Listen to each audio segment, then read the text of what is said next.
ఈవీఎస్కి సంబంధించినటువంటి అతిపెద్దదైనటువంటి అంశం. ఇప్పటికే భారతదేశంలో భారీగా పెరుగుతున్నాయి. ఈవెన్ ఆంధ్రప్రదేశ్లో కూడా 1,00,000 దాకా 2 వీలర్లు వాడుతున్నటువంటిది ఉంది ఈవీస్. అదే సందర్భంలో రాబోయేటటువంటి రోజుల్లో భారత్లో ఈవీలు తయారు చేసే విదేశీ కంపెనీలకు ప్రోత్సాహకాలు ప్రకటించింది ప్రభుత్వం. ప్రస్తుతం విద్యుత్ వాహనాలకి 70 నుంచి 100% వరకు దిగుమతి సుంకం ఉంటే 8,000 వరకు ఈవీల్ని 15% సుంకంతో దిగుమతికి ప్రభుత్వం అనుమతి ఇవ్వబోతుంది.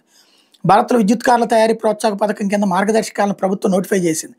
అంతర్జాతీయ విద్యుత్ వాహన తయారీ సంస్థలు భారత్లో పెట్టుబడులు పెట్టేలా ప్రోత్సహించేందుకు దరఖాస్తుకు ఆమోదం లభించిన తేదీ నుంచి 5 ఏళ్ల వరకు 15% కస్టమ్ సుంకంలో కనీసం $35,000 విలువైనటువంటి కంప్లీట్లీ బిల్డ్ ఇన్ యూనిట్స్ సిబియుని దిగుమతి చేసేందుకు అనుమతి ఉంటుంది.